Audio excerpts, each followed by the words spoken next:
The YouTube algorithm works in mysterious ways.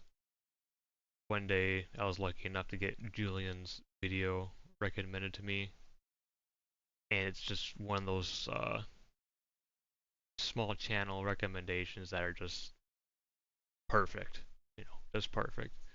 And he was talking about his experience with stage 4 Hodgkin's lymphoma, and I didn't even know clicking onto the video, but hearing him talk about that right away was really cool because having gone through stage 2 Hodgkin's lymphoma myself, I really want to hear his experience because it's really rare to hear uh, cancer experiences that are the cancer that you experience specifically. That's the way I found it to be. That's why I made a video in the past about. I think it was primarily focused around the physical body effects of the cancer, which worried me the most, and which is why I made a video because I couldn't find any information online about other people's experiences. And I'll have the Julian's video linked in the description. I used to have an old high school friend, and I never knew it, but a lot of his friends he had on Xbox, they were cancer survivors, which I didn't know until I told them that I had cancer. They told me their experiences when they were in school, or not in school, but as kids, and they had like way more surgically invasive experiences, like going through the skull and whatnot and such things. And that made me feel a lot more fortunate because I definitely feel like Hodgkin's lymphoma is a long straw. And hearing Julian's story about his stage 4 experience was really comforting still, even though I've beaten my stage 2, because even though you've beaten your cancer, you haven't actually beaten it. At least legally they tell you you haven't beaten it because it can still come back, and as long as you've beaten your cancer, you're in observation, I suppose is what they call it. And it can come back to, and the oncologist told me that I can look forward to seeing it again in the next 20 years. So that's like when I'm 40 years old. I got diagnosed when I was 19, and I'm 23 now. Uh, I have a I want to give the whole story of my experience this time. I have like a whole bullet pointed list. I don't really feel like restarting this recording all the time, so you might hear a jump in me talking a lot because if I derail, I'm just gonna chop the freaking recording. So I'm gonna give my little soft white underbelly, I suppose. And yeah, so after graduating high school, my parents moved from the town I grew up in. So like all my friends are left behind, and so I was like, oh, I want to move back into town, and because that's my friends were my true family, and I also wanted to follow into my father's footsteps into like some kind of trades work. He was a millwright. I was looking at being a heavy machine operator, and so my aunt was dating a guy in a road construction company, and I later come to know that he works as a foreman for the most profitable division of the company. He works for the water and sewage, and he was able to get me a job pretty easily. But I was just like bottom of the fucking totem pole laborer, and like I didn't know how badly I was getting screwed. But your first job's your first job. Yeah, you can't bitch about it. And so, with having my first job back in the town I grew up in that my parents moved from and brought me with. So I moved back to, into my grandparents' place. I start working, and uh, one day, or not, for like a week, we're working at a place called Emerald Park. It's an industrial land. Well, I guess no shit's industrial, but it's a landfill in Milwaukee. And okay, well, the whole premise of this backstory is to explain where I really believe where I contracted my cancer.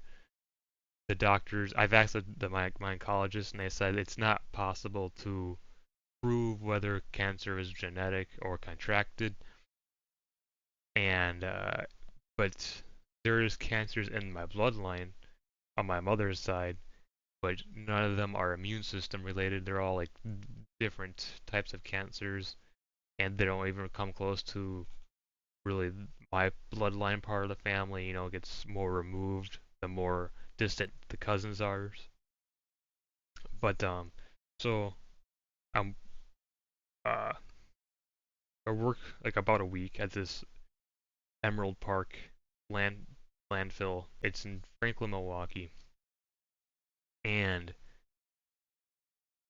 uh, what the construction project there is, which they've been working a year on, is digging down to the liner of the landfill, because the landfill is essentially just a big garbage bag because the trash never actually touches the earth. There's layers of uh, rubber liners and clay, and the rubber liner keeps the leachate from soaking into the groundwater or the ground in general. Leachate is a toxic runoff of the landfill, and if you Google it, it says plain and simple, it can cause Hodgkin's lymphoma, which I didn't know. But that's what the project was. It was to repair the liner to prevent leachate from seeping into the groundwater, which the town is obviously using. It's aquifer, and I mean, it's really nasty stuff. Like everything, like anything you would like from battery acid to condoms to rancid meat to I heard my labor foreman told me that even there's some sludge at the waste treatment facility that they if they can't there's some sludge that they can't break down, and the way they get rid of it is they just load it up to a truck and dump it on top of the landfill. And so in the landfills, they start out as a valley, and then when your landfill is complete and it's full, it ends as a mountain. So we're in this valley or this hole in the ground, but yeah, it's a valley. And leachate's some nasty stuff. Like landfills are different. I found that they differ, but like my socks were melting, like where your ankle bone is, I guess. Uh, like it would like rub against my boots that would be soaked in it at the end of the day, and they would just melt holes right there.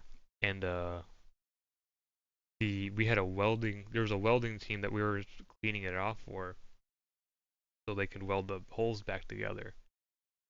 And uh, they weren't too happy because you can't really get clean water in that landfill that we were in. But our the mop head on the mop that we were using to mop off the liner so they can make clean welds, the mop head was melting from the leachate. It's really nasty stuff. Uh, I guess it affects different people differently. Like I've heard, like earlier in the year, uh, the other guys that were working there have like slipped into it, and completely submerged their bodies in it by accident, and washed themselves off, and been completely fine as far as I'm aware. Uh, and what took the project so long is that since it's in a hole in a valley pretty much because the hole's so big, that it kept filling with water, the leachate essentially. And so they were draining it all year, and they're real pissed about it. And so when we finally got there, it was October, the end of October, and so like my boots are soaked in it at the end of every day of that 1 week that we were there, and I truly believe that I contracted Hodgkin's lymphoma from there, and I've kept every paycheck, and I've kept every hospital bill in case I get my little Camp Lejeune commercial for me. You know what I mean? Like, if you've been exposed to this, you may be entitled to a class action lawsuit. That's the commercial I'm waiting for myself because leachate is not regulated underneath OSHA or Wisconsin regulation either. Uh, Also, I forgot, but my headset will turn itself off, so that's gonna be another reason why I'm gonna this audio might be chopped up a bit because like after for some reason if it's not if the speakers in the headset ain't putting out sound, it's gonna turn itself off. But then what also scared me is that at my grandparents' house I would cause I just come home tired and shit, really tired after work, always do overtime, almost every day. And so I'd come home and sometimes I would eat only Oreos for dinner.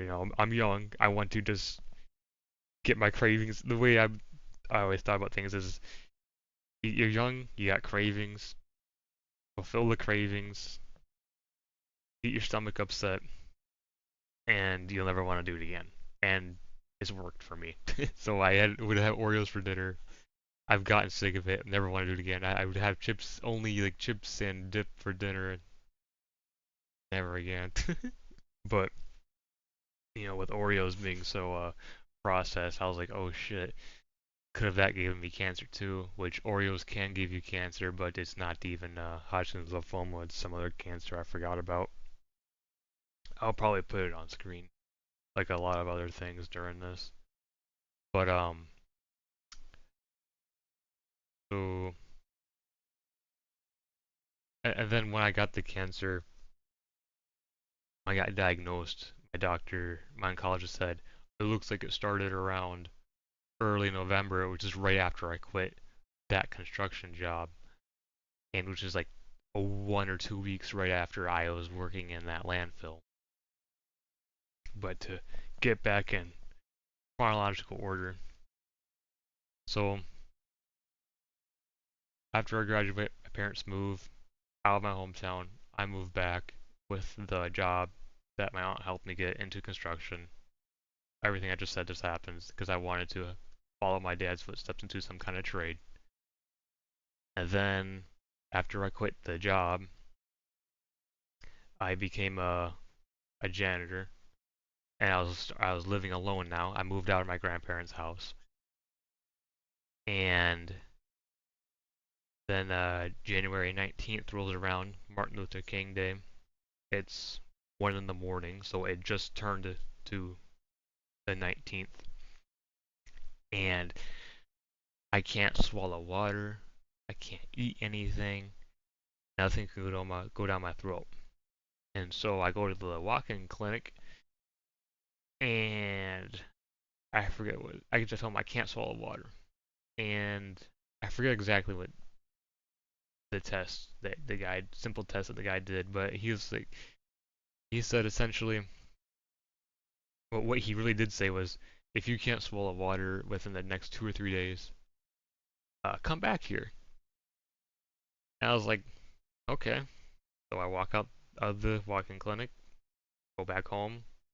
Mind you, when I'm living alone, I'm literally across the street from the hospital, which is pretty convenient circumstances. And so I go home, and I'm like 2 or 3 days without water. That's death. Like you ain't supposed to. They say you die if you don't drink after 3 days. And so a couple hours later, maybe 3 a.m. or something, I go to the ER.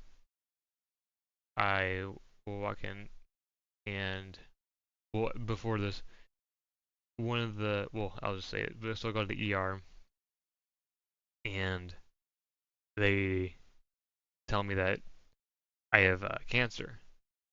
And, you think when you hear that you act dramatic or some shit, or you go, "Oh my God!" But no, really, I just kind of sat there and go, "Well," like in my head, I'm thinking, "Well, find out if it's fatal or is it beatable?" So I waited for that answer to come back first, and I don't remember the answer, but it definitely wasn't like, "Oh, it's gonna be fatal." It definitely the guy looked at me and said, "It doesn't look too bad. Let's do some scans." So we did the scans, and my lymph nodes are what's the word? But they're named or whatever the fuck, they're larger, and like they're essentially tumors at that point. And it was the ones pretty much down my throat or something like that. Forget which one exactly, but the main one was right where kind of like your heart or like your aorta, the part where your lungs branch apart and your esophagus all are. Like where all those things, three things go past each other. Where like your lungs branch off and shit. And so I never got radiation for that reason because it was too many things that radiation would have hit. So it's always chemotherapy. But um,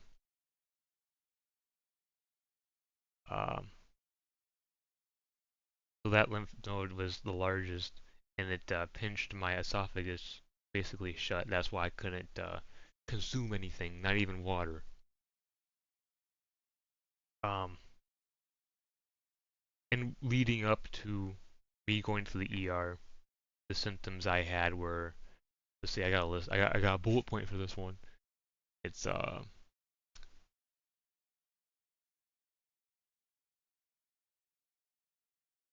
my symptoms were like I would sweat in my sleep, like really bad. Like one night I completely drenched my bed, and like it was like a puddle. Like I would like if you took your hand and slapped the bed, like there'd be like a little splash or something. Uh, I would wake up so what felt like, I guess, nutritionally deprived. I guess that would be the feeling. I don't really know. That's a poor description.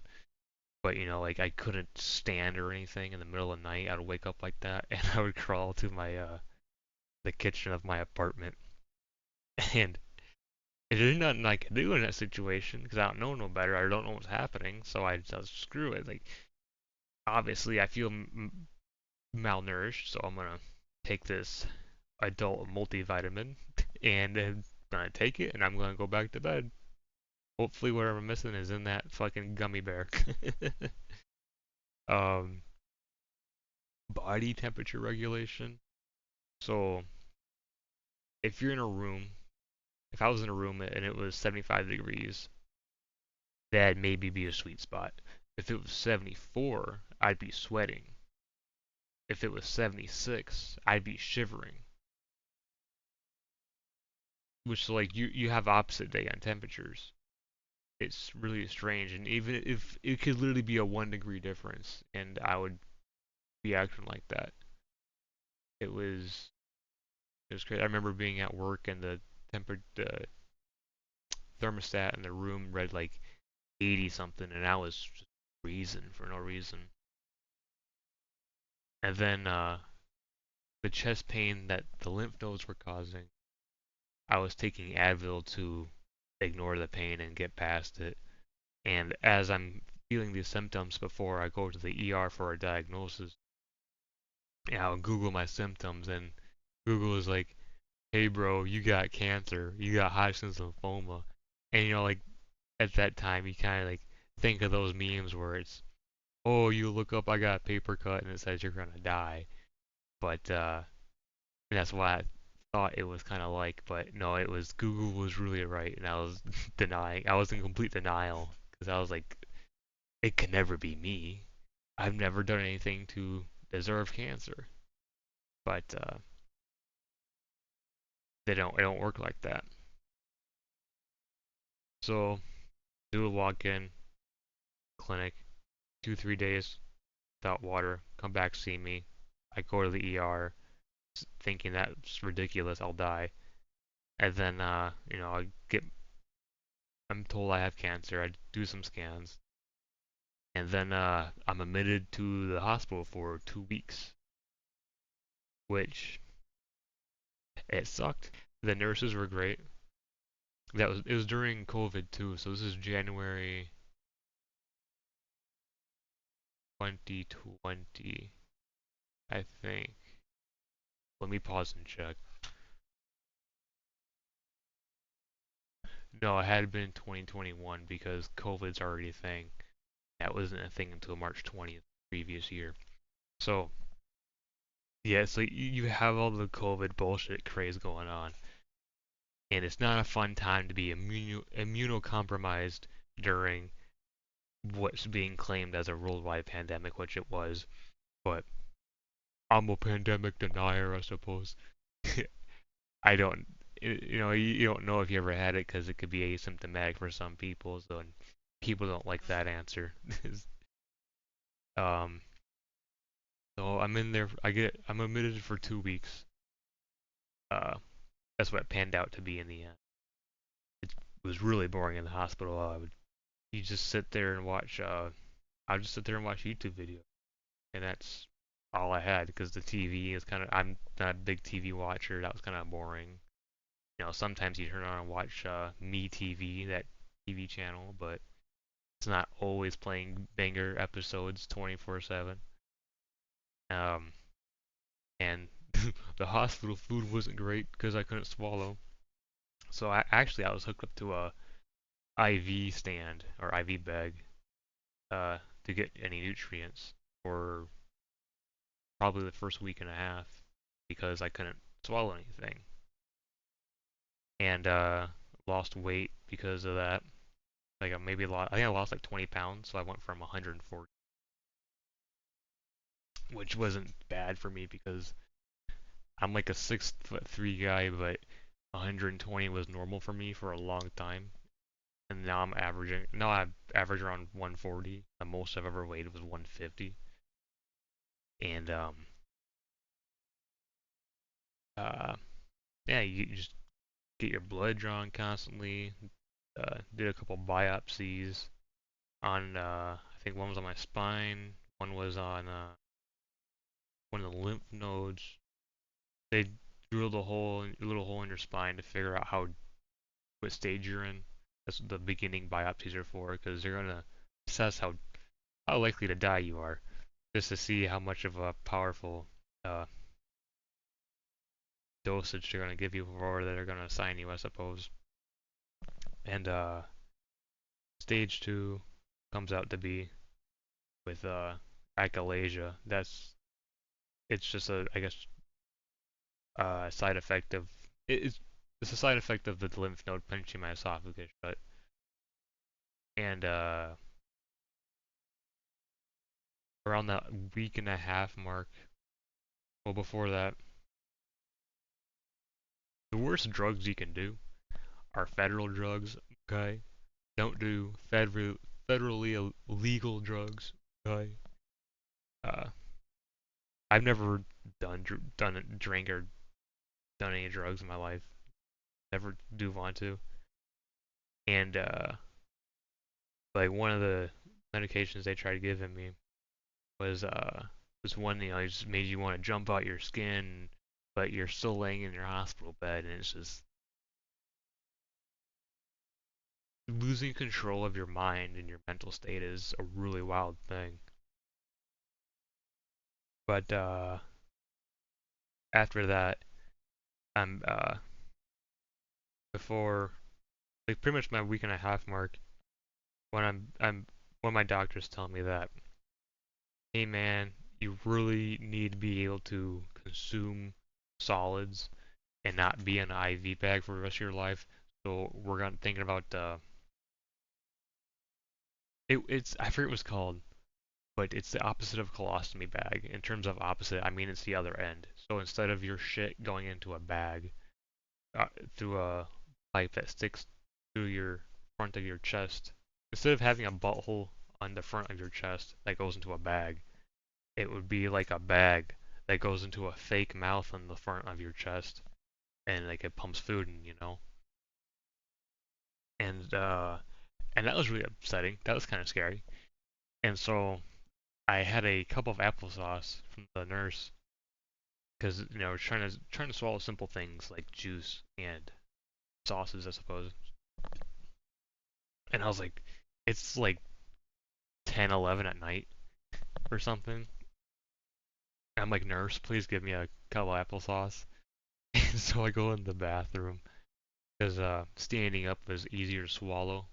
The straighter up my body was, the easier it is to swallow. And I'm just trying to down this cup of applesauce, and it actually went down pretty easily. And I was like, holy shit, thank God. And so I go, nurse, I just ate this applesauce.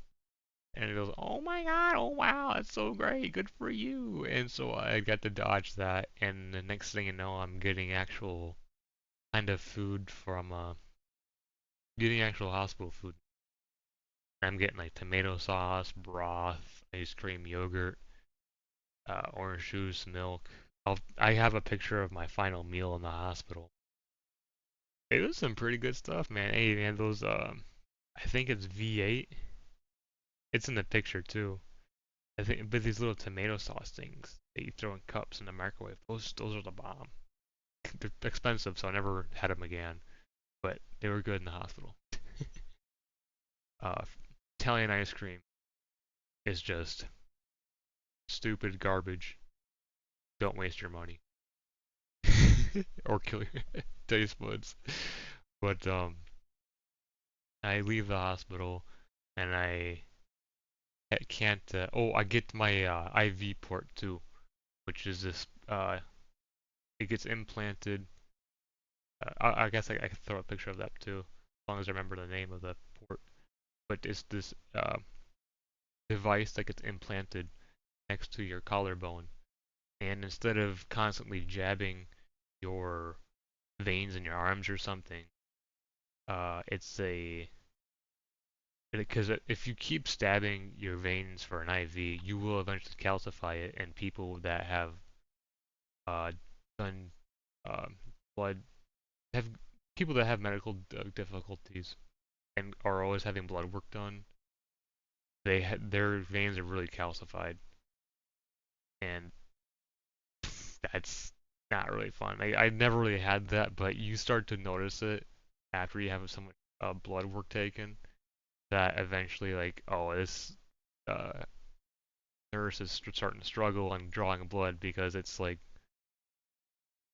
it's basically like drying up pretty much. It's not drying up, but it's scarring on the inside of your veins. And so to get around that, you implant the port next to your collarbone, and it's this spot that you can. It's like a bulletin board, and you stab the bulletin board, and behind it, it pumps into this uh, little tube that plugs into your vein, and it gets around the calcium, and your skin that's above the port because it's under your skin. Uh, it always heals up easily, no problem, and it's also less minimal bleeding too because your blood would have to jump up the tube and do a little bulletin board piece and shit into your skin. It's actually a pretty cool invention.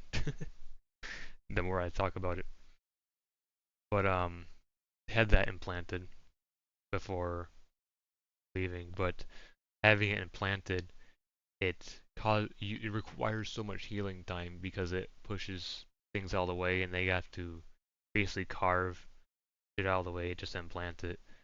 So it's like a 3 month healing time. To remove it, it's like 2 or 3 days. But we'll get to that later. So it's like 3 months healing time when you get implanted. So I moved back to my I didn't move back to my parents, but I started living with my parents again. I'm still paying rent for my apartment, but I'm living with my parents, healing up and all that stuff, and I really can't eat anything because I still have a difficult time doing that because basically the tumor or the lymph node that swelled up, because your lymph nodes swell up when basically your body's fighting an infection, which with Hodgkin's lymphoma, if I'm not mistaken, basically the cancer hijacks the lymph nodes, and instead of swelling up because it's fighting an infection, it swells up because it's becoming a tumor and it's just absorbing nutrients. They absorb glucose. That's a big thing they absorb. And as the chemo treatments progress, the largest tumor by my esophagus that has it pinched shut, that lymph node begins to shrink, and then my esophagus is allowed to open up back some, and it with my esophagus reopening, I'm allowed. It allows me to eat uh, more and more foods. So in the beginning, I could only eat like pastas, broth, things I've already mentioned, or things that were shown in the picture, things related to that, like puree stuff, and Pop Tarts. Now you think Pop Tarts, well, that's dry. And why would you even try eating Pop Tarts when you can't swallow anything else? Some answers you'll never know. But Pop Tarts were like they're just ultra processed, dude. I guess they just they must just turn into straight mush when you consume them. But Pop Tarts I were like day one would work. um, and then you could progress. Then I could progress onto like pastas with noodles and like raviolis and stuff like that. Um, can't remember much else. Bread was always a death sentence for the longest time. Like swallowing bread could never happen. Uh, Meats was difficult. Like uh, one of the last things I was able to eat was bread, definitely fish, and then like dry meats. So like maybe like turkey, chicken, ham. If it's dry, there ain't no chance, bro. It's going to be a struggle if you can even get it down. But breaded things were really hard. Like fried fish, just because it has the bread around it, was really hard. And just the fact that fish can be pretty dry, because I would have a fried fish fry, and that was really difficult. It's like bread and dry meat. It's like you might as well just eat a bottle of glue. But so I get out of the hospital with my parents again for the 3 months or so that I'm healing, and the hospital bill was supposed to be $60,000, but since the hospital had some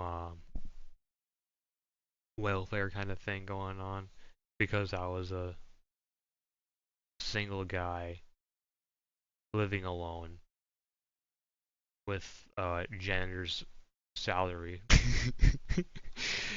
they uh, they cut me some financial deal, I suppose, because you have someone like that walk in, and you you're only gonna completely destroy their life if you give them that giant hospital bill.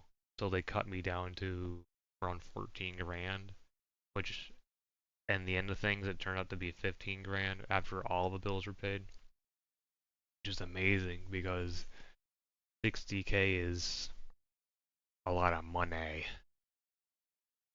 and really grateful that didn't get beaten over the head with 60 that, because trying to it's just that's just nuts when you're starting out, when you're literally just starting out. Like you want to spend that money on college and literally anything, progress yourself. But if you have to be burdened by bad luck, essentially, just getting cancer, then damn, son, eat shit. But after a year and a half, I paid off the 15,000 in 25 payments because it was you're paying off multiple people, like the hospital and then the testing facility that they may have sent samples to, and uh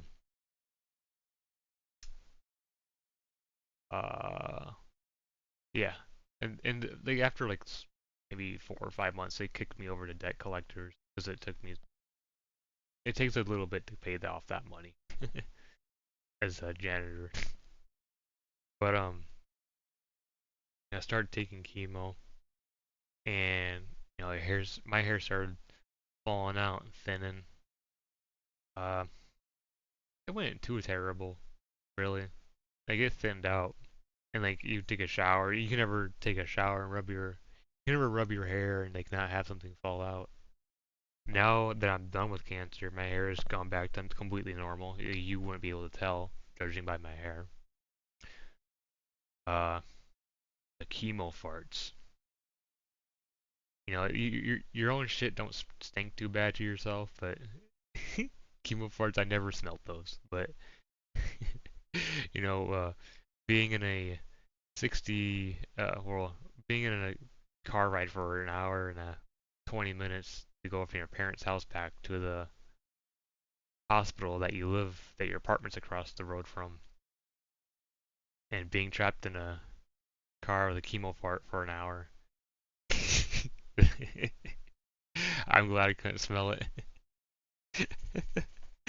I put my parents through hell. One time, me and my dad were driving past a street of restaurants. The windows cracked. His mouth is just watering at the smell of all the restaurants, and I shit myself, and not actually, but I just fart, and I don't say nothing. Like it wafts over to his side of the truck cab, and he starts just his stomach starts turning, he starts heaving, he starts hollering. He's real upset about it.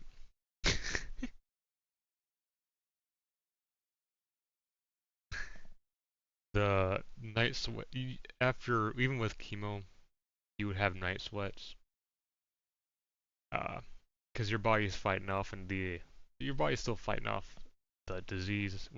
Yeah, it's kind of weird because like it's fighting it, but it can't. It's like riding a mountain bike and kicking it into like the lowest or highest gear, whichever one goes makes you pedal faster. It's the highest gear. It's like exhausting yourself to no avail. You're getting nowhere, but you're sweating. And that's kind of like what the your immune system will do when you're going through the chemo. It's like you would sweat. I'd sweat the bed, not as bad as when I was before I was diagnosed, but still enough to where you want to wash all your bedding after waking up. Um, then having the chemo kill your testosterone. Personally, I found it pretty nice because it's like it's post nut clarity, but it lasted me like the 8 months or nine that it did, and it was actually pretty cool just to walk around and just like be a human and like not feel like you have this like hormonal hijack of your mental state just like looming in the background or front foreground, whatever the fuck. And like I kind of wish I could go back to that, but I also don't because it's like if you ain't got hormones, then I feel like you're missing out on the human experience, or at least a more gendered human experience. If you ain't got it, it's whatever. I envy you. Still, it's it's no big deal, but it's at least cool to have at least experienced it. not having any hormonal, mental clouding. I don't know. You get it. Um, and then with the difficulty of swallowing, if like I said earlier, it was easier to swallow if I was more upright. The more upright I could be, the better. So if I could be sitting up, cool. If I could be standing, amazing. Swallow anything.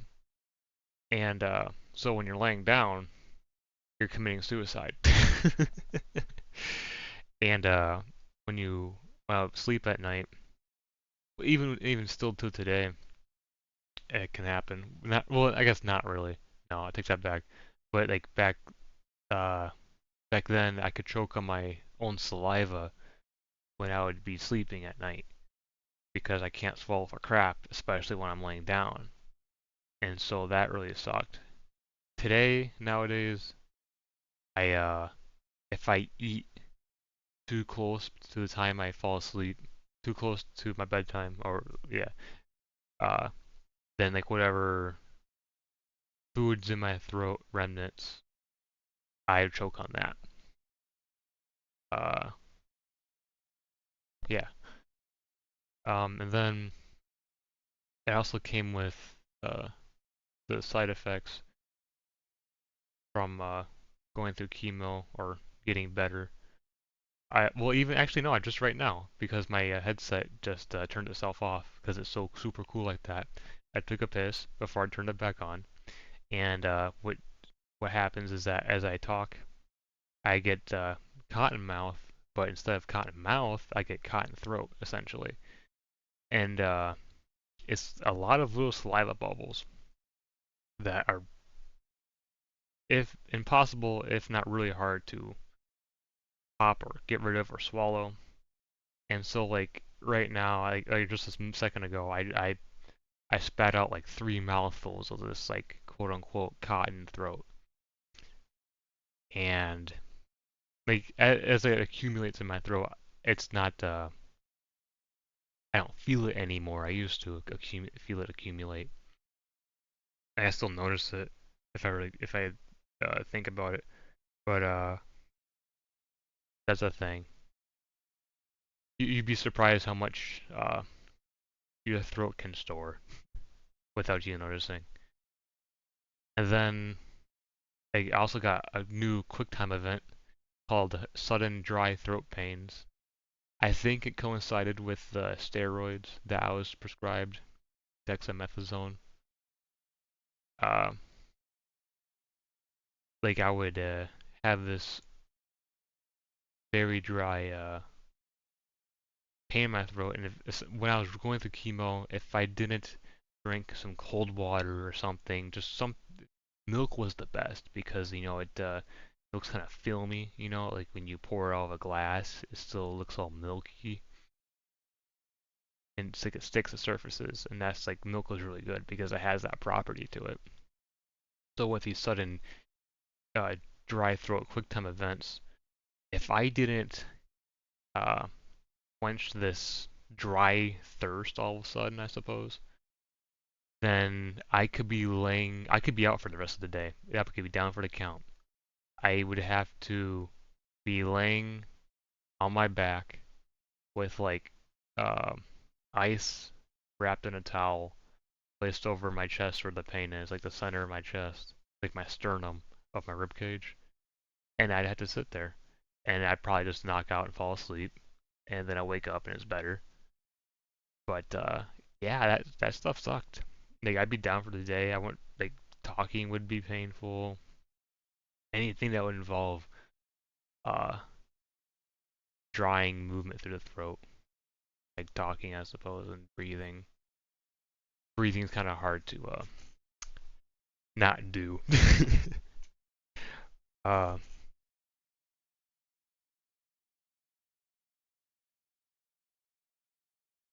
yeah, and I still have these problems too. I haven't really had a stable income since getting through chemo because after I beat all this, after at the end of everything, I could start focusing on reconstructive cert, yeah, I guess surgeries, I suppose. And one of them was uh, the the procedure would be cutting the gastroesophageal sphincter, which is the sphincter at the top of your stomach between your esophagus and your stomach. And cutting it for me would loosen it so food could slide in easier. But it could maybe it also have a side effect of acid reflux. Uh, so another detail I need to add is that with my lymph node expanding and pinching my esophagus shut, it had damaged these, I believe they're called ganglion cells, which are part of peristalsis. Peristalsis is the movement that you can't see my hand gestures right now, but it's what moves uh, food down your throat automatically. It's an involuntary movement, and it's also the same movement that pushes caca through your intestines. And like, I guess like the only voluntary part of peristalsis is when you're pushing your turds out into the toilet. That would be like the one voluntary part of it.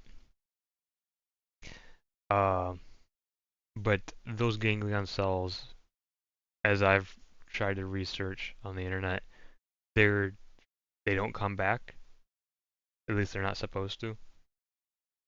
So that's why it would have for me it would have to result to uh, loosening my sphincter, my gastroesophageal sphincter, or wherever I have it noted on later on in this uh, notes page. Uh, but I haven't gotten that, so I'll probably get Barrett's esophagus later in life. I'll throw a picture of that on the screen because I don't remember the cool full details on that. But it's basically everything I've listed so far, where it's like having this acid and undigested food in your throat will uh, take a toll on your esophagus over time. Um, and also when I wouldn't be able to swallow foods, you throw it up, you purge it pretty much, but it never reaches your stomach, so you don't have the acid to deal with. It's just the food mixed with your saliva and whatever liquid you've been drinking to wash it down with. Uh, like still to this day, most almost pretty much everything I eat, I have to chase it with water all the time, which is not bad. You may think, oh, that's pretty annoying, which it is, but uh, you're always hydrated. Gamer gotta stay hydrated. But like I can't remember the last time I pissed dark yellow. I'm not even kidding. I can't remember. It's before I had cancer. Oh yeah. And when you do have chemo, what color was it? I think your pee turns like orange. At least mine did, I think. And and my spit right after chemo, like the day of, and maybe a little bit of day after, it was like this luminescent green. Like it was not glowing like The Simpsons or something. But I'll have a picture on the screen. It's like this. There's actually something. There's a cleaning chemical. It's called Concept 915, and it's like if you ever seen a bag of that, I've only seen that bag because I'm a janitor. I've been a janitor, but it's literally just like that, like one-to-one copy. Like that's how my spit would be, like day of after chemo. Um, when I was going to my chemo treatments, I would walk into the cancer center of the hospital, just a different part of the hospital. Uh, sitting in waiting room. It's during COVID, so you can only go alone. You can't have anyone with you or anything, which I didn't mind. I don't mind being alone. I've always liked being alone. And but it was pretty sad to see the waiting room. Like, I'm like the youngest person in the waiting room by an average of like 70 years. Like everyone is white-haired, raisin-looking old people, you know. Like everyone is pretty much coming in to extend their life pretty much. All these old folks in there. And it's kind of unfortunate to see that they can't be with their loved ones uh during those times, I guess. I don't know. Like maybe they just don't care because they've been doing it for how many years? I don't even know yet. But you know, it's kind of messed up the things that some of the COVID policies did. Um, but yeah, kind of wild being like everyone looks like they're in their 80s or 90s and like I'm there 19, 20 years old. I've never saw once anyone near my age group. Probably the youngest person I saw was like looked like 30s, late 30s, 40s, but that was like a couple times. Um, so you go to the chemo, you get your you talk to your oncologist sometimes I think, and then you would have your blood drawn from your port, I think. Was it? No, I think it was from your arm. Yeah, because you can. I don't think you could draw. I don't think you could draw blood from your port. But so you have two blood drawings, at least two vials, having a nice chat with the nurse, and then you'd have to wait for your blood test results to come back because they have to test if your blood levels are appropriate to be receiving another round of chemotherapy. And then you would be walked over to a chair next to an IV stand, and you'd be receiving your treatment for like about the next 30 minutes or so. And when you're doing it, the ones I got, there was one was a regular IV bag, and then one was a gravity IV, and then eventually I got this one where, because like when these nurses are working on you and you're receiving your treatment, they have these aprons on because they can't. I guess I don't know how bad it is. I heard of like older treatments from like decades ago because it's these treatments are and they started like they really started in the 70s from what I've read, and they've only really progressed leaps and bounds since then. But like uh, I guess some of them for safety standards, like some of these chemo chemicals can like basically burn through like maybe skin or something like that. I don't know if I received any of that, but you know like someone is that's safety standards. They wear aprons because they can't get that shit on them because it's that bad. It's that toxic. It's chemo fucking therapy, nigga. But the so I got this IV gravity IV, and then this one that was like a syringe, and they would sit there with me, and it's all going into your port. This is all going through your port, and this guy would the nurse would sit there with like this big old honking syringe, and like in increments, uh, push the syringe, you know, through the IV line and into you, which is it's pretty wild when you feel all that shit course through your body. Nano machine, son. Or Bingo boost activated. um, let's see what's next in the bullet points. Uh, oh yeah, pro tip, professional tip. If you don't like being stabbed with needles, like for flu shots or anything, literally anything, if you're getting hit with a needle, take a deep breath well, first, tell your doctor, hey, when you jab me, let me take a deep breath, you jab me, and you hold your breath until he's done. It's just a simple trick. Like, it helps with the minute amount of pain that is caused, and you don't, it makes it harder for you to have a knee-jerk reaction, I guess. And it's amazing. So, next time you get a needle stuck in you, tell your doctor, hey, let me take a deep breath, and then let them jab you. It's pretty cool. um, oh yeah, and then another part of the treatment was you get your scans to make sure that your chemo treatments are even working. Um, for me, it was radioactive glucose scans. It was PET CT. I can't remember, so I just put radio glucose scans in my note. But basically, what the radioactive glucose is useful for is like I said earlier, your tumors will uh, they have a high intake of glucose, and so what happens is that the radioactive glucose enters the tumor, and then well, they inject you. You drink a bottle of water, a bottle of Dasani, unfortunately.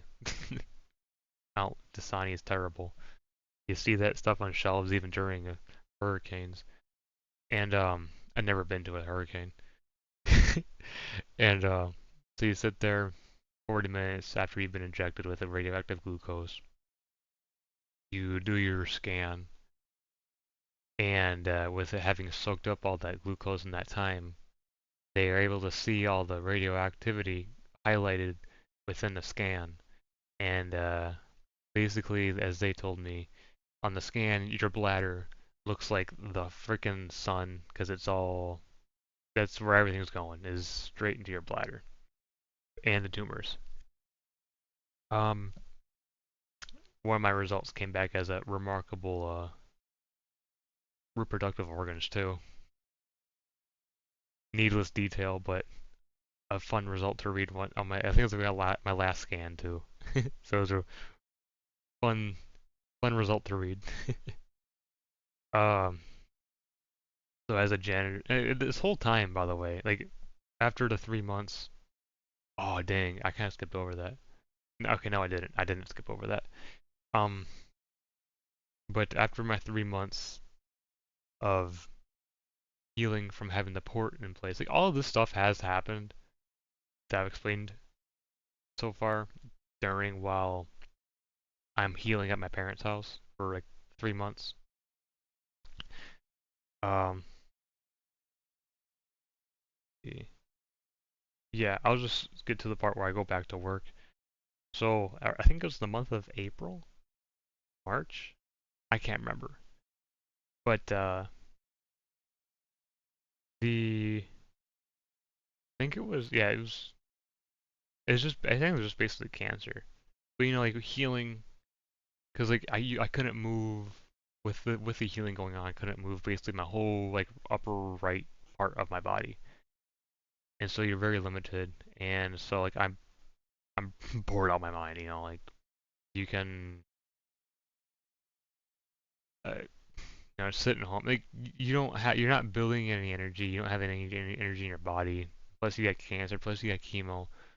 You're you're energy drained, dude. You're not running a marathon. You're reading a book and passing out on the second page, not because you're bored, but because the energy is so depleted from your body because your body is working with the chemo and everything. Everything's working against and with each other at the same time. It it's like three corners of a triangle, all working together and against each other, and you're in the middle. Every time it completes like its action, you're depleted of energy. And and so eventually I had to go back to work. And I used to work at the elementary school, a second shift custodian, and or second shift janitor, in case you're not familiar with the word custodian. Um,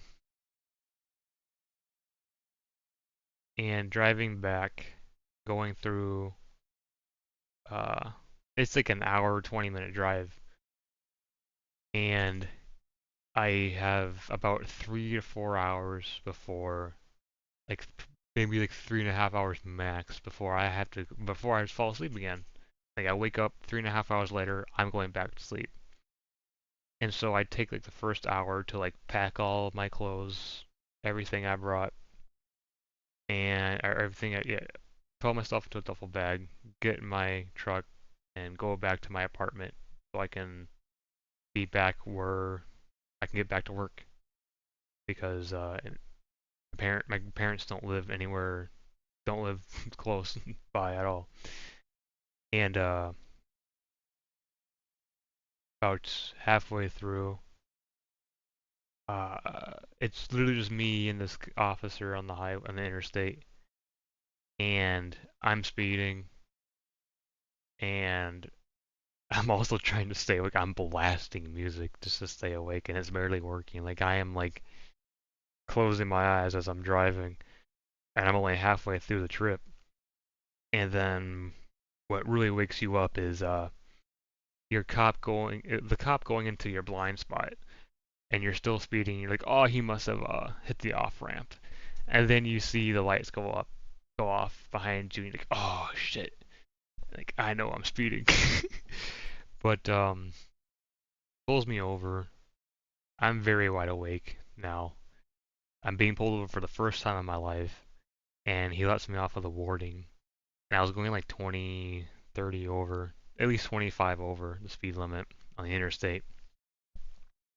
He lets me off with a warning. It's also like 3 a.m. Like I said earlier, there's only me and the officer on the interstate. I'm not kidding. It's 3 a.m. He lets me off with a warning. Very thankful for that man because if I were to be detained in that situation, I would be just so screwed. Not because of oh I need someone to come get me or something like that. It's just because I have so little energy to even be functioning to do anything, to be listening, to be even writing my name on a paper, to be signing something, to be fully comprehending anything. So I'm super thankful that guy let me off with a warning. I go the speed limit the rest of my way home. I really did. And to this day, I still speed through that part. now I do it less often. Older and more wiser. And one more car accident under my belt. but uh yeah, so I get back to my apartment and after my 3 months of healing from my port being implanted and uh okay, so this is where it ties back to the radioactive glucose. So one of the things one of the things they tell you when you're getting your injection is um basically COVID rules. Like don't stand next to people. Don't be next to people for extended periods of time. Adults are more okay to be by. Children, do not be hugging children. Do not be hugging small children. Things like that, you know. Do not be mall Santa with radioactive glucose in your blood system because you will essentially clothesline their DNA and they kind of need all their DNA to be intact. And so I was a second shift janitor, so it wasn't a big problem at all. But if there was like something that would happen um, right before dismissal, like oh we need a janitor to do this, I'd be like I look at my coworker and be like ah look at you you're doing that because I'm a clothesline their DNA. ah, it was a fun get out of jail free card for sure. Um, next to my notes is the prescriptions I would take. the I know I took more, a couple more I think, but I have written down I took Pepsid, which is a acid re, acid reflux relief, I suppose. It's an H blocker on a cellular uh, lingual talk, I guess. I don't know what H blocker is. I just looked it up like I just looked up side effects of these prescriptions one time, and for some people H blockers can be harmful for a minority of people. So that was Pepsid.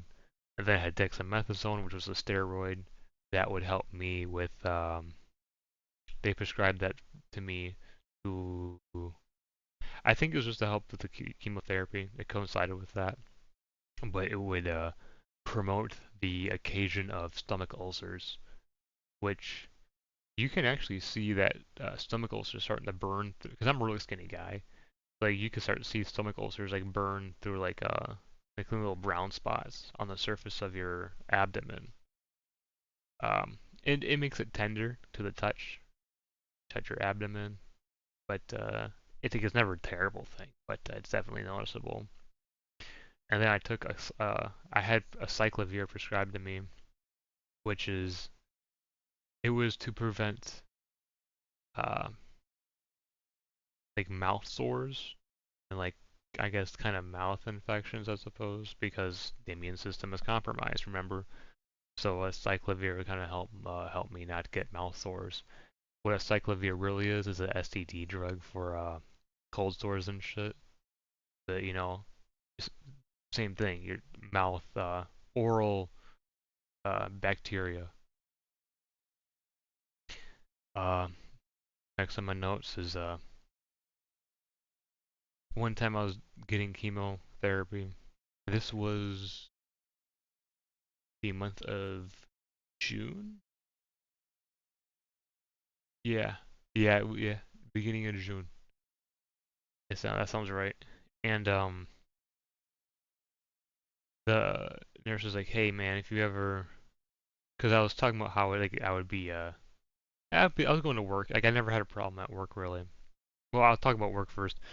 The I was working beside this other because substitute janitor. I think we were both substitute janitors at the time, and it was during the COVID. Yeah, it was the COVID school year, 2021, 2022. No, well, no, it was 2020, 2021 that school year, and I was on the 2021 side. Obviously, it's March, May, June, or the fuck, and yeah, and no, it's March, April, May, June. Uh, and there's we never had anyone in the building really. It was only some couple of staff members, and then eventually you had your special ed kids return because they need the in-school environment slash daycare, I suppose, because it's harder to leave a special ed child alone at home alone, and then then you start you're educationally challenged. Like slowly these kids start to come back to school. I don't think we ever had uh, normal classes until maybe the next school year. But it's basically what I'm trying to get at is it was very easy light work for a second shift janitor. All you had was teacher garbage cans, which like if they had lunch and if they used their garbage, like that's what you took out, and then you did however little the bathrooms were used and stuff. Everything was lightly used, but just doing, and it was an 8-hour shift too, all the time. It was still a full-time work, but like you had 2 hours of work for an 8-hour shift, and even with that, I really struggled with going through chemo. Um, no, we did eventually have all the kids back while I was going through chemo. Yeah, but which it got easier because as the chemo progressed and as everything got better, it was a lot easier. Because you could also, the oncologist would reduce your chemo doses as you progressed and got better. Um, like I'd be, how if I just had chemo the day before, I'd be spitting constantly, just because it's, the taste is always in your mouth. Your mouth is just your saliva, and your number ones and your number two is just your body is just getting rid of all the chemo as quickly as possible, essentially, because it's obviously toxic as hell.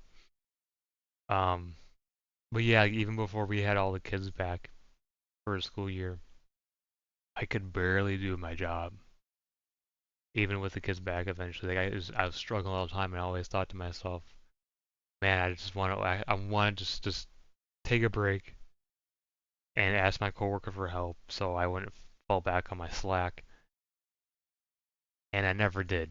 It was a, it was an ego thing. But I wanted to prove myself. I don't need help. I won't. I'm not gonna ask for it until it's the very end of the shift, and we work overtime that we're not even gonna get paid for because we couldn't, as a substitute custodian or janitor, you couldn't earn overtime. So I'll ask for help after the clock runs out, which never happened, thankfully. Um,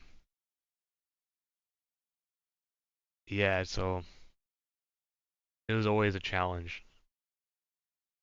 and eventually, one point, I was sitting in the special ed room, and uh, you think it because like before I had cancer, I always thought about, oh, that person has cancer, ooh, and then distance myself, which like never really happened. But that's like the thought in my head. It's like, oh, cancer is like you have the ick, ew, your bloodline's tainted, gross, get away from me.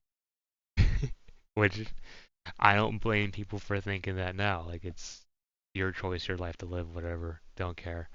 There's plenty of people in the world to not be concerned about you. And but that's how I thought though. I would think like that. And sitting in the special ed room and having been through that one experience that I told you about when I was admitted in the hospital, and I had that quote unquote federal drug experience, and I'm just having all this anxiety, I suppose, and I want to just jump out of my skin, but I'm just laying there still in my hospital bed, and I started to like to really think about like it's really unfortunate that people are born with physical ailments, but then to also be born without complete control of uh, your mentality really. That's just a mind-blowingly unfathomable uh, hand of cards to be dealt with. And it's I kind of ended up crying a little bit because like I finally grew a bigger spot in my heart for those of special needs. Because I never knew, because like I was thought the same way, like, oh, they have the ick, like look at them drooling on themselves, which is like okay, like it's I guess it's whatever, as understandable to think like that, I suppose. But if once you go through experience, I guess like cancer, you start to realize, oh, it's like it's really just a matter of it could just a matter of luck, really. It feels like. For me, I think I got it from the first job I had in the construction shit, but either way, it's like I never knew that. It's not, and even though like it's obviously evidential that leachate can give you Hodgkin's lymphoma, those other workers at the site that have fallen into it or have worked in it, they don't seem to have ever gotten it. And so it's still at that level, it's still some kind of misfortune. and there's nothing you could do about it. And you know, it was, I guess that was a step of acceptance, and it came with understanding of how others with disability, whatever it may be, uh, how much more sympathy, if that's the right word, to have for those people. I still struggle with like if someone's like really turned into a pretzel. I don't know how to sympathize with that person, but with someone with a lighter disability, it's like, oh, I get it. Like, I don't get exactly what you're going through if it's because it's different, but the fact that you have to make a substantial change to your life and you know that your life is always going to be completely different, I get it. On that, I guess I get it in that perspective, I think. Um, yeah. Alright, next on the my notes. Uh, okay. Um, I don't know how I sidetracked. I didn't really sidetrack, but uh, yeah. Okay, so that was like my, I guess my time from coming back from healing at my parents' house to June, like I was trying to get at earlier. But in June, like end of May, I went to I went to chemotherapy, and the nurses like, I was telling them how I could feel like really low in energy and just how I'm doing overall. And she says, if you're ever feeling not well, essentially, feel free to walk in here whenever you want, as you please. No appointment needed. Just walk in here. And I was like, okay, cool. And literally, like right after that, and I felt that way, and I just came walking right in, and they she was like struggling to put the needle in my port or something like that, or for something to work, and so she's just constantly just pushing this needle into me like I'm a fucking pin cushion or something. And it's wild because I'm so out of energy, and I'm sitting in the chemotherapy chair, and your body is just so drained that you're emotionless. You're still wide awake, but you're emotionless and you're not really feeling anything. Well, the port, you're not feeling anything. There's no real pain with it, just because it's an object on you. Not no one's stabbing you. The needle is going in you, but it's not because it's breaking through skin, and then this implant is pushing on your internals, which there's no real pain for. I guess I don't know. It's kind of weird to explain and think about, but I guess it would be. It's like if you shake your head a lot, and it's like your brain doesn't have pain receptors really, but but your brain's fucking hitting the walls of your skull if you shake your head. But it's she's uh,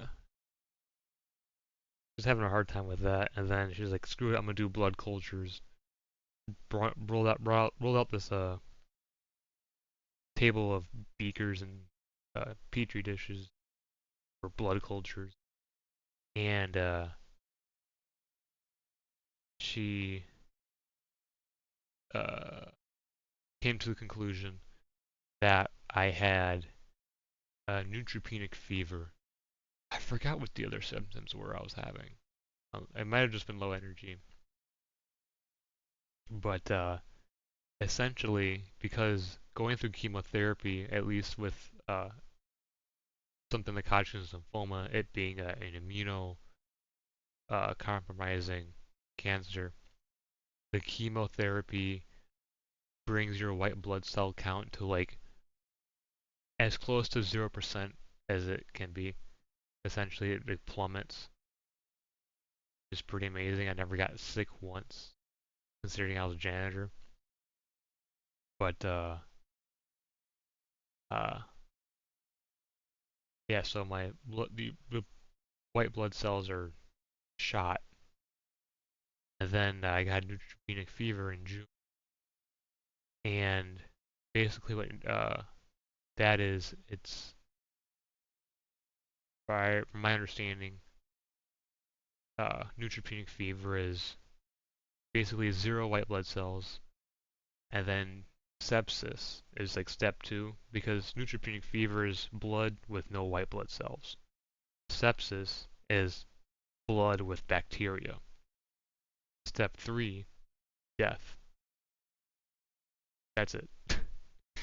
And like if you go to a hospital, you see like the things of oh, if you have sepsis, don't piss in the toilet or don't flush it. You know, like you need that.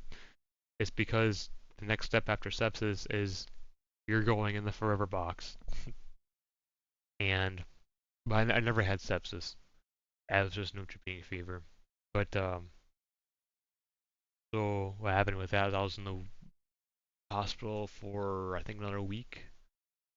So um, and basically what the cure for that fever was they would take these needles and inject them into like around my belly button area, and it's a white blood cell injection essentially, and it shot my I forget what the normal range is. I'll put it on screen, but once if I can Google it and find it, but my white blood cell count jumped up to like 43 or 40. It was in the low. It was like in the 40s. Like maybe 48 was like the highest of the peak. But you know, it really loaded me up from like 0 to 40 something, and then it normalized and went back down to like nothing again with the chemotherapy. Um, but yeah, like I never got sick while having a low blood cell count and cleaning after the most nastiest fucking kids. Like I mean, these kids are pissing on the floor and shitting on the bathroom wall and all that stuff. Uh, yeah. And then this next on my list talk about.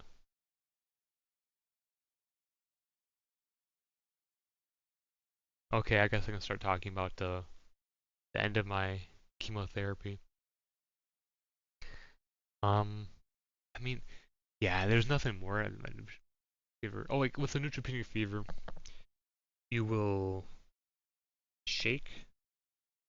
Yeah, your body shakes. So if, it's like you have Parkinson's or something like that. Like if you're holding your phone and you're scrolling, really easy to like fat finger all of the like, comment, and share buttons because your my fingers would be shaking and shit.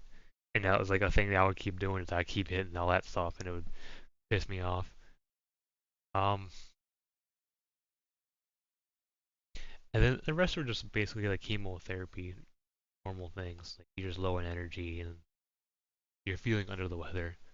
But I guess feeling under the weather more than usual.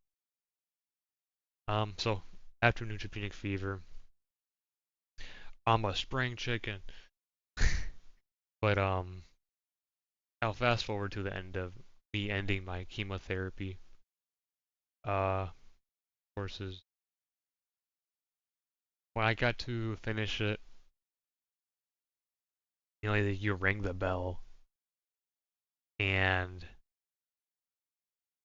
uh yeah, you ring the bell, which I didn't. Yeah, I didn't get to ring the bell. I think one of the nurses did it instead, because like there's one mounted on the wall or something. I can't remember. I didn't get to ring it. I was kind of bummed out. You walk past it all the time whenever you have chemo. You're like, oh, I can't wait to ring that bell, you know. But they rung it, and you know, but during COVID, there's protocol or whatever the heck, so everyone has a mask on. I think the nurses didn't though, because they're all required to have their shots and shit. But I had my mask on, and you know, like they wanna. I'm sitting there in my chair, I'm smiling and whatnot, and we're happy, and they're like, "Yeah, congratulations!" They give you this little certificate for completing your course, and Like, oh, why aren't you smiling? Like, well, I'm wearing a mask. It was like, it's really like, it was really cool. And then like, they're like, oh, we can't, like, why aren't you smiling? I'm like, I'm wearing a mask, so they can't see my smile. And it was like a weird, like, really, like, buzzkill moment. It's like, I think I took my mask down or something like that, so they could see my smile. But, it was, I felt bad for them, cause like they got to see see someone walk out. They got to ring the bell. I guess they probably wanted to ring it more than I did, which they deserve it. They see more people. They you know lifts one of their spirits to get to ring it. But yeah, them that got getting to see my smile kind of bummed me out for completing my chemotherapy. Uh, and then yeah, and that was the end of August. So I got diagnosed January 19th, 2021. Finished it late August 21, I believe. That sounds right. It could have been more than a year. I don't remember. That's pretty bad because it wasn't that long ago. um, I'm pretty sure it was under a year though. Yeah. Um, then okay, so now that the lymph nodes and the tumors are shrunk back to normal, and basically there is no more tumor. Ideally, it's just lymph node now. Um, I have to my esophagus still has a dent in it essentially. I still have trouble swallowing, so I get to have a balloon dilation, which is basically a dilation is when something expands in circumference, I suppose. And so what I get to do is I get to have a procedure done where I'm put under, and then they put this like uh, it's a balloon animal snake, this long balloon down my throat, and they blow it up, and then it pushes the dents out of the esophagus, I suppose. And yeah, everything's back to normal pretty much. Which after the balloon dilation, like I can swallow and stuff more. After the balloon dilation, you can't it's kind of like going to the dentist. You can't the dentist. You can't like eat and drink all the stuff that you want right after it. So like after I got home from the balloon dilation, I was like I had like this crusty ass spit, and I mean crusty as in like it was like scabby or something. But like it was these chunks of like dark red like fleshy bits and stuff. It looked like kind of weird, but you cough up all this I guess this rust that was knocked loose, I suppose, in your throat. You cough that out, and then but what sucked in the balloon dilation is that because put under, before I was put under, the doctor was like, they lay out what they're gonna do, and like which you already know, but they're gonna restate what's gonna happen during the procedure, and then you put it under and it's performed. Well, after you agree to it, and they the doctor didn't disclose that he wanted to take a sample or a biopsy, but a sample of my throat to check for esophageal cancer, which I don't blame him, but it would have been nice to know. But in doing that, when he was shoving a tool down my mouth, down my mouth and down my throat, he cut the roof of my mouth by accident, which I didn't know until like 2 or 3 days afterwards when I started feeling it, and it really sucked. Like I could not function at all. I couldn't do anything. It was that bad of pain. Uh, yeah, it was a lot of throbbing pain in the roof of my mouth on like the very middle too. And then that was a whole dealio. I think I had to actually call my friend who was also working as a janitor, but at a different elementary building, and he had to come and yeah, he drove me to the ER, and then he just went back to work and he finished my shift, and it was really cool that he did that. One of my old high school friends, that's who that is, and I went to the ER. And then it's one of those like when you have a headache and you're light sensitive, like light bulbs and shit, you know. I had that moment, and I was trying to do everything. I was even like laying on the floor because I was doing I was trying to make myself feel comfortable in the ER. It was late at night. It's like 10 at night. It's like almost empty, and I'm laying on the floor blocking the light from my eyes, and I'm like told to like either I'm being constantly barked at to sit back in a seat, and I get fed up with waiting for so long in the ER waiting room. I just go home and writhe in pain in my parking spot at my apartment. And eventually, one of my neighbors I get to bribe for Advil, and then he lets me into the hallway. And then my friend ends uh, once he gets out of work, he comes back to my place with with my truck and my keys because my keys are with my truck keys. Basically, my apartment keys were with my truck keys, and he he had them because he drove me to the ER and my truck was still at work. So he had them because he's the one that could drive. And so that's how I got locked out of my apartment with like really bad roof of mouth pain from the cut of the balloon dilation because I didn't know the doctor wanted a throat sample as for esophageal cancer. And so that gets all done with.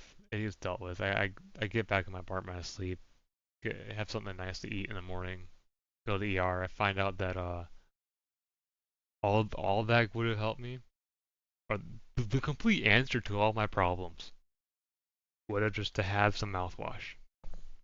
So if you have a bad cut in your mouth, it's not gonna solve the problem, but what's gonna make the pain go away? Get some fucking mouthwash, and it's gonna help for like the next whatever allotted amount of time that it helps you for. But so like for the next 2 3 weeks, I was constantly switching mouthwash until the roof of my mouth healed. And then later on, I was contacted by an insurance company. It's like, oh, do you want to press charges against uh, the gastroenterologist? And I was like, no, no, because in the end, I got a letter back from this testing facility. I think it was out in California, and the results came back negative. And you ain't got nothing to worry about in your esophagus, which is really cool. And then, oh yeah, and then so I don't have this in my notes actually, but going through chemo, you'll be tested for bodily damage that may have been caused by the chemo, and one of them was for your heart, just if it caused any injury to your heart. And uh, I don't know how else to explain it, but I'm a gamer, so I'm gonna say on Rainbow Six Siege, on Pulse's operator video, and he's got the cardiac Johnson deployed, and you hear the heart beating sound. That's exactly what it sounded like on the equipment that they were scanning my heart with. And they have this cold hospital jelly. They're scanning it. It's a basically it's an ultrasound. And and there's nothing more unsettling than hearing your heartbeat through a machine like that. Really upsetting, or not upsetting, but unsettling. What's upsetting is the anticipation leading up to the appointment, and then the relief afterwards when it's all good. What a roller coaster. um,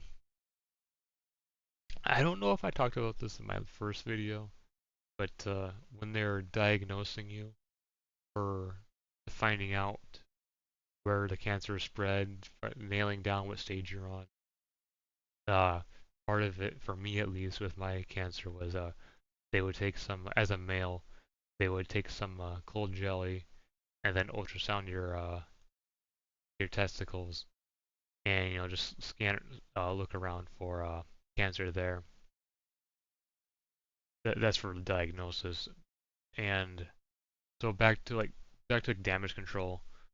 It was the gastroenterologist wanted to check my esophagus during the balloon dilation, and then I had the heart check, and I think that was it. That's all I can remember. The rest is basically done through like the whole body scans with the radioactive glucose, I think. Um, yeah. And then so what's next on the list? Oh, actually, so uh, while eating, progressing through the chemotherapy, I can eat more better and better foods. I go from like liquidy foods like puree. That's what puree means, like liquidy foods, to more solid like meats and bread and breaded things and dry meats. Um, while I was in the pasta stage, where it's just like sauces and pasta noodles, I was eating so much of it because that's the only thing I could eat really. That it's like feels like food. I had heartburn for the first time, and that was really not fun. That was probably if I was feeling heartburn from the amount of sauce, basically the most from all the acid. I was because pasta sauce is acidic. Yeah, acidic. I get heartburn from it, and that was more concerning than having chemo pump through your heart, essentially, because you just know it's pumping through there. But having heartburn was really like that felt scary to me. Um, oh, okay, and then for damage control, there's the other one was an endoscopy. I'm gonna Google that real quick to make sure that's the right thing I'm talking about. Uh, yep, that's it. So the upper GI endoscopy, whatever the heck it is, but endoscopy, it's this like seismatic, but like so the thing that they test for earthquakes with, take that idea, put it so now you so take like a string, like a little cord, and make all that sensors, all these sensors on this whole string is just sensors, and they don't shove it through your mouth and down your throat. They shove it up your nose and down your mouth, or not, or down your mouth, up your nose and down your throat, and you're supposed to control your swallowing, and they can measure it to see how strong your swallowing is. And so like you do normal swallowing test, drinking water or swallowing water test, and then swallowing this medical jelly test. And you have to not gag while this tool is in your face. Literally inside of your face, like up your nose and down your throat. And that was completely impossible to me. That was that's I actually kind of I showed up half an hour late to that appointment and I failed it. I completely failed it. And the first time I showed up to it, I ate before it, which was the wrong thing to do. So that was the second time scheduling, half an hour late, and I essentially failed it. And I never did it again because I just can't. I don't have the ability to not to do it and get good results because I'm constantly gagging on this thing in my throat and my face.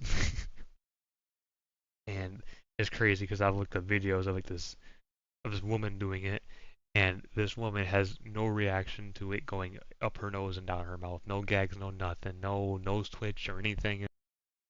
It's just this woman has no soul, and it's just this medical tool is just entering her body. I can never do that.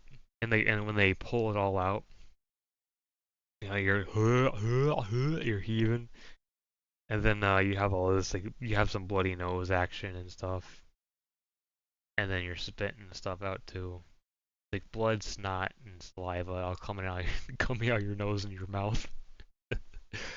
Oh man, I can't believe that.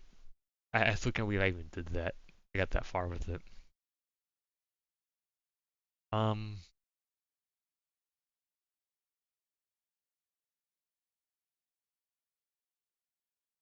so getting the port removed, IV port. Now that I had chemotherapy was completed, I thought it was going to be like a similar amount of recovery time after you have it implanted. Little did I know, my doctor thought I could go to work the next day. So I had to get it removed, go up to work, and go to the HR department and be like, hey, I just got myself cut open to have this removed. I'm not going to work for the next couple days. Like, okay, no problem. Like, I couldn't even open doors, dude. How am I going to be a janitor if I can't open a door? But, so I got a couple days off of work. But, it's a 15-minute operation or something like that. And you're completely awake. They numb you.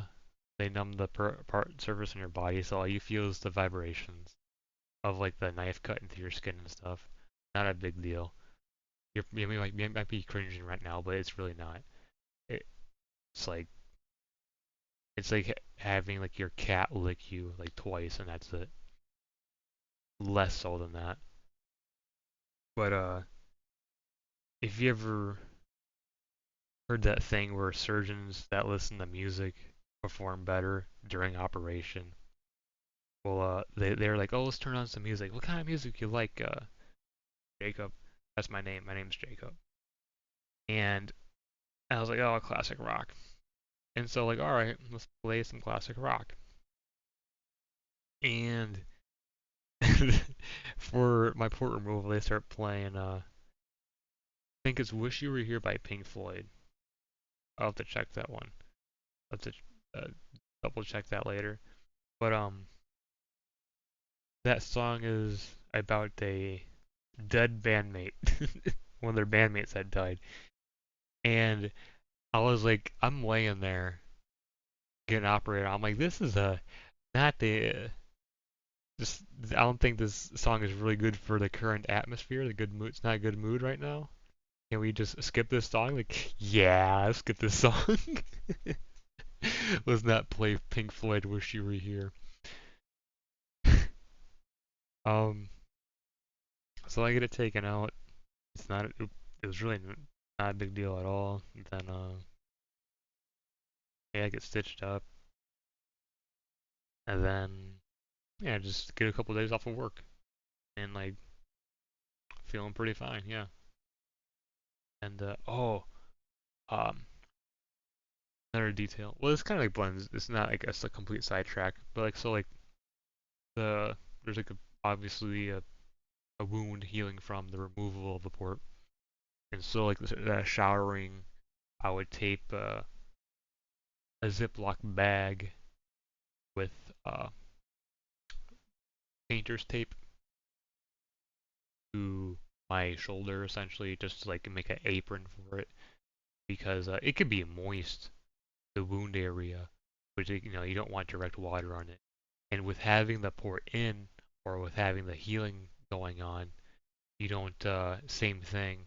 And I would also do the same thing. I would have a Ziploc bags. I would cut them up so it's opened, and I would you can cut the there's like the part that closes the bag. You can cut that off too. Um, and take the painter's tape and like really close things off. But like when you do that stuff, you're limited in your movement. You're you're having to go through this issue, there's a pro tip, or use whatever tape you want. That's if it's better than painter's tape, but that's what I did. I use Ziploc bags and cut up Ziploc bags and painter's tape. Um, then who else is on this list? Spiritually, cancer has pretty much disconnected me from the idea of a all good God, I suppose. Like I still believe in a higher being, whether it be whether there's God or not. God's just the easy one. If you're American, I suppose. If you're a white American and you grow up around Christian ideology, then that's the one you're gonna gravitate to. I don't mind the other ones. Well, maybe I do. I don't know. But God's an easy one to follow. And but I don't. I just it just feels like that saying like when he created the universe. It's kind of like that. You just make this creation and just walks away from it, and it just ticks away and does its own thing. What it kind of feels like, it's he's not. God can't always tend to you, and sometimes it feels like he's just left you. It feels sometimes it feels like he just left to go get some milk and he never came back. He left for the orange juice and never came back with some cigarettes. Um, and then uh, playing video games with my friends and shit, like really online friends at this point because I'm 19, 20 years old and out of high school. Didn't have much friends in high school and always been always been more connected with my online friends on Xbox. And well, now I'm on PC, but Xbox is where all the friends were made. It's so hard to make friends on PC. And I always challenge my friends, even my real life ones, of challenge them to uh, if you're gonna make a cancer joke, make it a good one. I want to laugh too. And they could never really do it. None of my friends could ever do it, except for my friend GG mate you win. That's his gamer tag, and it wouldn't even be a really a joke, but it would be like the things that would make me laugh the most is like be having some debate. We'd be debating something or something. Like say, for example, like it's never happened, but say we were debating marijuana, and say I was saying, oh, it makes you a pothead, and he was saying, oh, it makes you, it's all the medical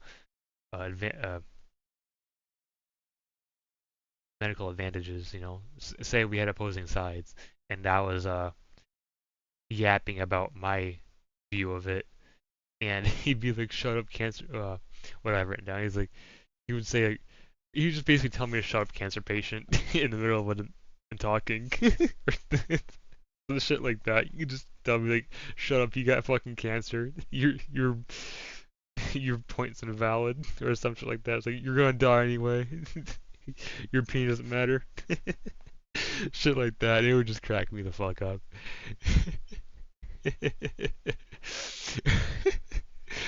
Still does.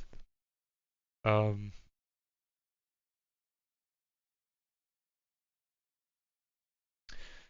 So yeah, it's pretty much my whole story. If that's the main gist of the whole story, there might be some random parts, or maybe if you guys have questions, then I can eke out another detail, something like that. I might have forgotten to think about. But yeah, I really think I got it from working in leachate at a landfill. I still have all my paychecks proving that I worked there in that time. Well, not there. Oh, that's another thing. I never, even if I would have been able to sue, I never had evidence because uh, there was never like a communication from the boss saying, "Oh, hey, go to this work site." From and none of my coworkers ever had it. Well, coworker, because it was only me and one other guy. He never had communications like that either, like on a text or something. Um, but I still have like some of my socks that may be still containing leachate. Um, and I still have all my hospital bills saved, waiting for my uh class action lawsuit commercial. Um,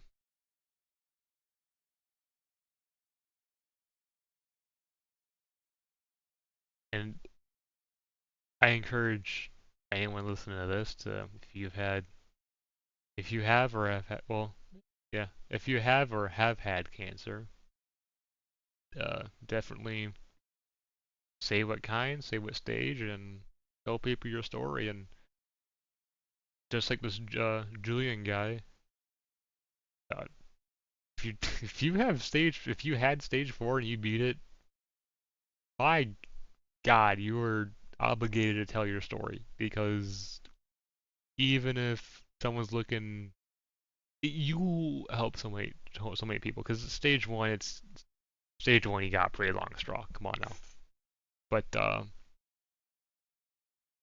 please tell your story. Like there's this the first person I ever got to talk to that had uh, cancer or was actually going through it was this Mexican woman who spoke broken English. I met her at work and during the summer, and she had a breast cancer. I forget what it was, but like this breast cancer has like stage numbers and then letters. There's variations of it more than just stages. And her chemotherapy actually turned her fingernails black. And I was like, whoa, that's science, bitch. Yeah, yo, science, bitch. But yeah, it's like you'll learn things, and everyone's experience is different. Seems like. Uh, so yeah, once again, big shout out to Julian. I only I don't know him. Only saw his video randomly recommended to me YouTube through the YouTube algorithm, and it really inspired me to make this video.